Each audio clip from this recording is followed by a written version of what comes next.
आज कंट्रोवर्सी को and Some things from our history that have been hidden. Actual में सावरकर तो देशद्रोही, हिंदुत्व के नाम पर भड़काने वाले सावरकर, कायर सावरकर। सो अगर आप हमसे अग्री करते हैं तो इस वीडियो को शेयर कीजिए, क्योंकि ये सच लोगों तक पहुंचना बहुत Reality is completely. बताने के लायक मैं नहीं। Next 3 minutes I will tell you who he was. He was a poet. If you're Marathi, you must have read some of his poems. Check out this one on YouTube. It is my favorite. Wait. I'm confused. His crime was his weapon. उन्होंने सबसे खतरनाक weapon उठाया था. His weapon wasn't a gun. Savarkar तकनीकी तौर पर छोड़ दिए गए। उनके शिष्य गोडसे और आप्टे को फांसी हुई। Wait. I'm confused. हमारे विनायक में अपनी जिंदगी में बहुत सारी चीजें लिखी, कविताएं लिखी, बुक्स लिखी, लेकिन बात सिर्फ एक चीज के बारे में होती है।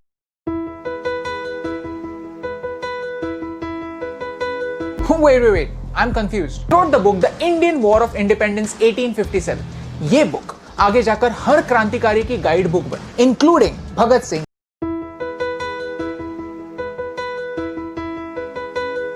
Wait. I'm confused. Her prisoner का एक डेली कोटा होता था। अगर वो कोटा कंप्लीट नहीं हुआ तो एक पनिशमेंट मिलती थी। And you know the worst part, jail में भी रिलीजियस डिस्क्रिमिनेशन होता था। All the jailers were either British or they were Pathans. Prisoners over there were getting converted. उनको छोटे-छोटे काम करने के लिए भी bribe देनी पड़ती थी. Even toilet जाने के लिए bribe देनी पड़ती थी. Even in these insufferable conditions, Vinayak knew that it was his responsibility to get out so that he could help the country. रिहाई मुझे एक नया जन्म देगी और मेरे दिल को इतना छुएगी कि मैं निजी तौर से आपसे जुड़ जाऊंगा और राजनीतिक तौर पर आपके काम आऊंगा। 1900 Wait. I'm confused. He knew that he is useless for the country if he is in prison, and that's why he wrote petitions so that he could get out. मुझे ड्रग दो, मुझे drugs. He was a barrister. He knew his rights. He never asked for mercy. 29 अगस्त को अपना पहला mercy petition लिखा, केवल 2 महीने के भीतर। उसके बाद वो अलग अलग टाइम पर उन्होंने 6 मर्सी पिटीशंस 9 सालों में वहां पर लिखे। Wait. I'm confused. He wrote to understand his status as a prisoner. Even prisoners have rights.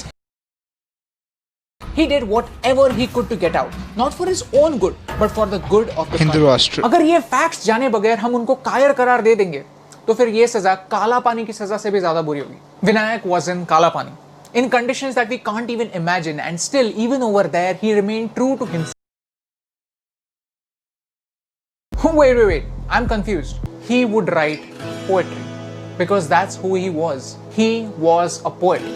लेकिन उनके इस राइटिंग के बारे में कभी बात नहीं होती। बात होती है तो उनके माफीनामे के बारे में, ऐसे क्राइम्स के बारे में जिनके लिए कोर्ट ने भी उन्हें इनोसेंट कि उनसे सस्पिशन कभी हटा ही नहीं। और फाइनली जब मांग होने के बाद जो कपूर कमीशन की रिपोर्ट आई उनके बाद में, तो उस रिपोर्ट्स को आप देखेंगे तो वो बोलते हैं कि उनको यकीन ही नहीं होता कि वो असैसिनेशन केस बगैर सावरकर के नॉलेज के हो सकता था।